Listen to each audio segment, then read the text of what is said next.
नमस्कार मित्रों, आज हम सभी चैप्टर नंबर 11 दीपकम तृतीय भागा में चैप्टर नंबर 11 का अध्ययन करेंगे मित्रों। सनिमित्ते वरम त्यागा सेकेंड पार्ट इसका। अभी हमने पिछले वीडियो में चैप्टर 10 जो है देखा था, इसका फर्स्ट पार्ट था और ये आपका चैप्टर 11 है, इसका जो है सेकेंड पार्ट है।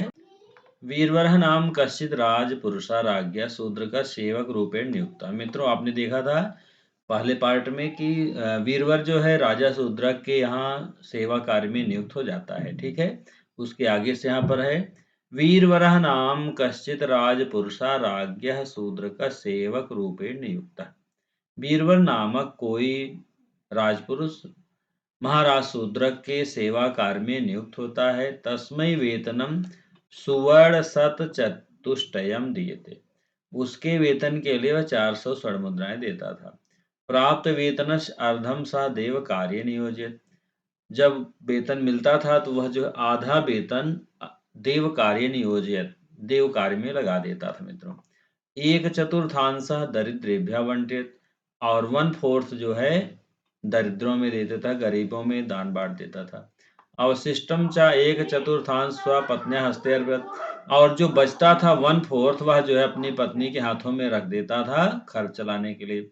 स्वखंडगम आदाय अहर्निशम राजद्वारे रक्षक रूपेण स्थित्वा सह सेवाम करो। और अपना खड्ग लेकर के, अपना तलवार लेकर के वह जो है राजा के दरवाजे पर, गेट पर खड़ा होकर के अहर्निशम रात दिन पहरा देता रहता था। एकदा रात्रौ राज्ञः आदेशेन कंचित करुण क्रंदन ध्वनिम अनुसृत्य सह नगरात् बहि गच्छत्। एक बार रात में किसी अदृश्य करुण ध्वनि को सुन करके, रोने की आवाज को सुन करके वह जो है नगर के बाहर जाता है। एकाम दिव्याभरणभूषिताम कामप रोदन पराम सुंदरीम चा पश्चात। वहां जाने पर वह एक जो है सुंदर युवती को, जो दिव्य आभूषण से विभूषित थी, ऐसी रोती हुई महिला को देखता है। तस्यारोदनस्य कारणम पृष्ठा, उसके रोने के कारण को पूछता है। जानाते और जानता है, यत सा राज्ञः शूद्रकस्य राजलक्ष्मी अस्ति, कि वह जो है महाराज शूद्रक की राजलक्ष्मी है। तस्यावचनात् शूद्रकस्य आयु केवलम दिनत्रयम एव अस्ति। उनके वचन से राजा जो राजलक्ष्मी है उनके वचनानुसार राजा की आयु जो है केवल 3 दिन है। इत ज्ञात्वा तस्य दीर्घायुष उपायम प्रेक्षत। यह जान करके वीरवर जो है उनकी दीर्घायु का उपाय पूछता है। ततः राजलक्ष्मी अतीव दुसाध्यम उपायम सूचयत। इसके बाद राजलक्ष्मी उसको जो है कठिन दुसाध्य जो है उपाय बताती हैं, जो कठिनता से करने योग्य है। तस्या अनुसारम यदि वीरवरः स्वस्य स्वरप्रियम वस्तु दैव्य सर्वमंगल्याय उपहार रूपेण समर्पयत। उसके अनुसार यदि वीरवर अपनी सबसे प्रिय वस्तु को देवी को समर्पित करता है, तर्हि तस्य राजा चिरम वर्ष शतम जीव्यस। उसके बाद ही राजा जो है 100 वर्षों तक चिरंजीवी रह सकते हैं। राजलक्ष्मी रब तेन सह सुखम स्थास्यति। और इतना ही नहीं, राजलक्ष्मी भी उनके साथ जो है तब सुखपूर्वक मित्रों रह सकती हैं। इस तरह से राजलक्ष्मी रब तेन सह एवं कठिनम उपायम संसूच राजलक्ष्मी वीरवरम किंग कर्तव्य मूढ़ कृत्वा अदृश्यावत। यह उपाय बता करके, कठिन उपाय बता करके राजलक्ष्मी वीरवर के सामने से अदृश्य हो जाती हैं। गुप्ततया वीरवरम अनुसरण राजा अपि तयो संवादम श्रुत। गुप्त रूप से वीरवर के पीछे जब राजा गए थे तो वे भी इस संवाद को, राजलक्ष्मी और वीरवर के संवाद को उन्होंने भी सुना। उसके बाद की जो कहानी है, उसके बाद का जो दृश्य मित्रों अगले पैराग्राफ में आता है। अथ राजपुत्रो वीरवरो स्वावासम गत्वा निद्रालसाम पत्नीम पुत्रम दुहितरंज प्राबोध्यत। इसके बाद राजपुत्र वीरवर अपने निवास पर जाता है। अपनी पत्री निद्रालसाम पत्नी पुत्रम दुहितरंज प्राबोध्यत, निद्रा में मग्न अपने पूरे परिवार को जगाता है और बताता है। अखिल राजलक्ष्मी संवादम चा आवड़ित, और राजलक्ष्मी के संवाद को बताता है कि ये होने वाला है, हमें क्या करना चाहिए मित्रों। शक्तिधर कहता है तत्सुत्वा सानंदम। यह बात सुनने के बाद शक्तिधर जो उसका पुत्र है कहता है, हे पिता, जानाम्य हम भवता सर्वप्रियम वस्तु, मैं जानता हूँ कि आपका सबसे प्रिय वस्तु मैं ही हूँ। तद अहमेव भवतः प्रियतमा सर्वविदितः, और यह सभी जानते हैं कि मैं आपका प्रिय हूँ। धन्यो हम, मैं धन्य हूँ, स्वामी जीवित रक्षार्थम यद विनियुक्तः, कि मैं आपके स्वामी अर्थात राजा शूद्रक की दीर्घायु के लिए मैं माता को अर्पित कर दूंगा अपने आप को। तत्को अधुना विलंबस्तात, हे पिताजी तब उसमें विलंब क्या करना है। एवं विधि कर्मणि राष्ट्रस्य राज्ञस्य हिताय मम सर्वस्व विनियोगः परम श्लाघ्य, और इस विधि से यह जो मेरा कर्म होगा राष्ट्र के लिए और राजा के लिए, उनके हित के लिए सबसे अच्छा जो है कृत्य माना जाएगा। कहा भी गया यतः धनान जीविंत जीव परार्थे प्राज्ञा सृजेत सनिमित्ते वरम त्यागो विनाशे नीते सत्। धन जीवितांजे परार्थे, धन अगर आपके पास है जीवित अवस्था में दूसरे का दान करिए। प्राज्ञा सृजेत सन्निमित्ते वरम त्यागो विनाशे नीते सति, और हमें जो है त्याग कर देना चाहिए अगर जो है किसी का हित हो रहा, किसी का फायदा हो रहा है तो। बेदरता, बेदरता गाती जो पुत्र है, यद्यत अस्मत् कुलोचिता नाचरितव्यम तर्हि गृहीतस्वामी वर्तनस कथाम निस्तारो भवेत्। यदि त्वम अस्मात् कुलोचितम, यह हमारे परिवार के उचित है, न आचरितव्यम तर्हि गृहीतस्वामी वर्तनस्य कथम निस्तारो भवेत्। हे स्वामी, यदि हम ऐसा नहीं करते हैं तो स्वामी जो हमें वेतन देते हैं अर्थात राजा से जो हमें धन मिलता है उसका निस्तार कैसे होगा, उससे हम कैसे बच पाएंगे।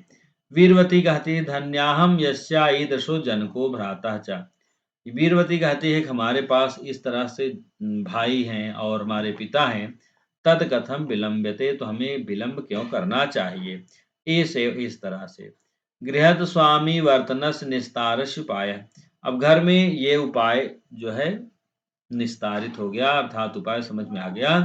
ततस्ते सर्वे सर्वमंगल आयतनम गता, इसके बाद सभी जो है माँ भगवती के मंदिर में जाते हैं, मंगलायतन में जाते हैं।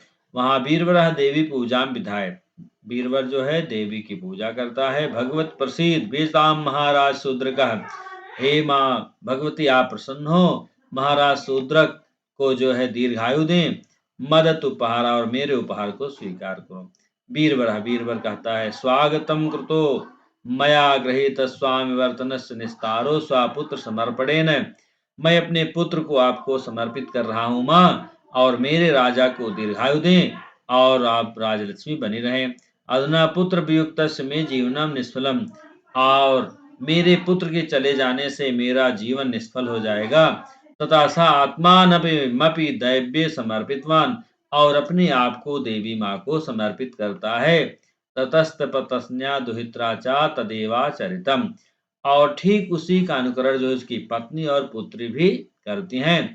राजा शूद्र को तेषाम सर्वेषाम सर्वमेतत् आचरितम तद दृश्य अवलोकयत, राजा शूद्र इन सभी के कृत्यों को आसानी से देख रहे हैं, पीछे से छिप करके देख रहे हैं।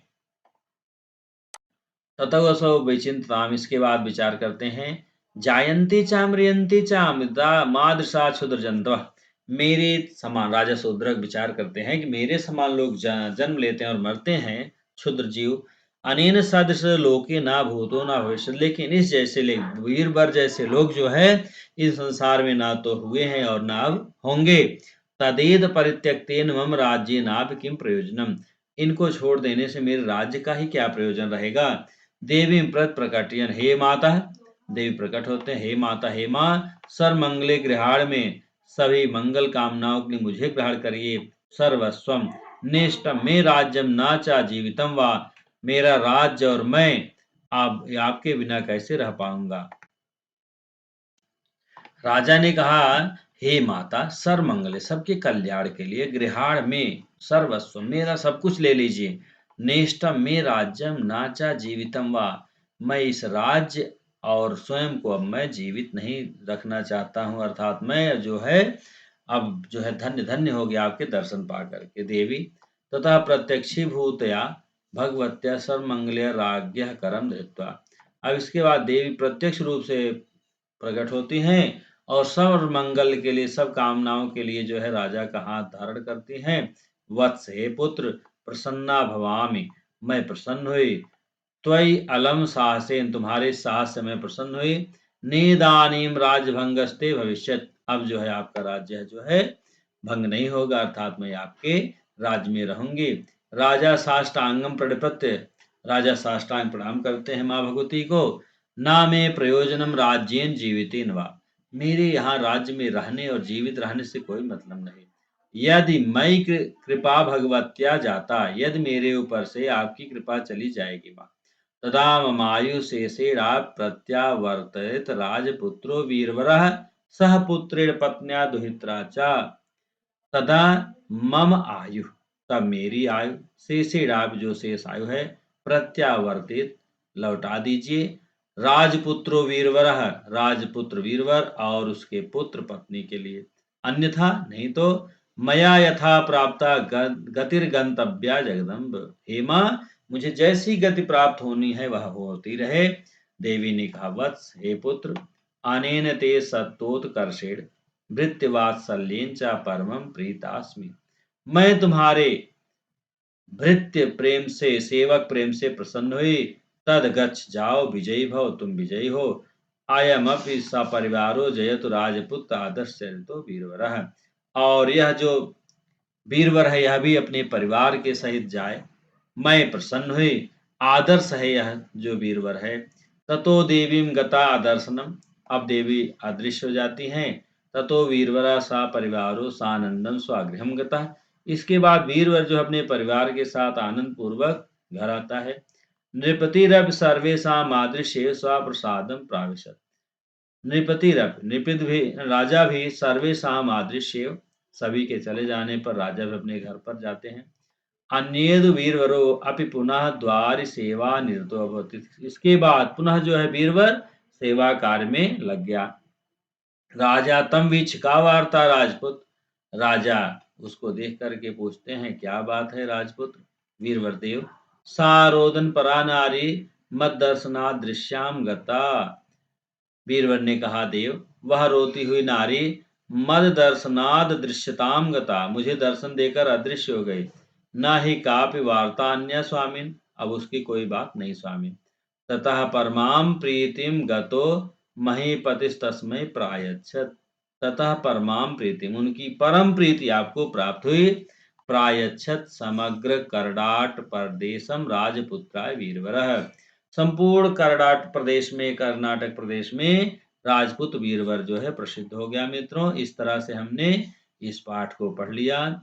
आशा है मित्रों आपको यह पाठ समझ में आ गया होगा। अब शब्दार्थों को देखते हैं मित्रों। आवासम गृहम घर, निद्रालासम नींद के कारण साई हुई।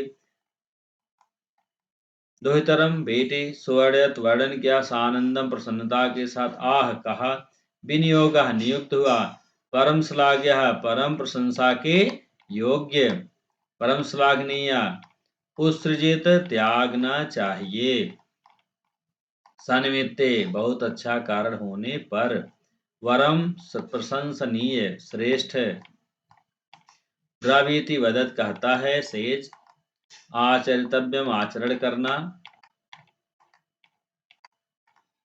निस्तारः ऋणात विमुक्ति चुकाना, रिपे करना वापस करना, आयतनम परिसर आंगन, आयतन आंगन कोर्ट यार्ड, गहताम स्वीकार करो एक्सेप्ट। इस तरह से मित्रों हमने शब्दार्थों को देखा। अब अगले वीडियो मित्रों मिलते हैं इस पाठ के प्रश्नोत्तर के साथ। तब तक के लिए नमः संस्था मित्रों। यदि अभी तक आपने मेरे चैनल को सब्सक्राइब नहीं किया है तो आप चैनल को सब्सक्राइब करें, लाइक करें, वीडियो को शेयर करें, जिससे कि ज़्यादा से ज़्यादा लोगों में संस्कृत भाषा का प्रचार प्रसार हो मित्रों, और सभी संस्कृत पढ़ने में अपनी रुचि जागृत करें मित्रों। नमः संस्कृताय मित्रों।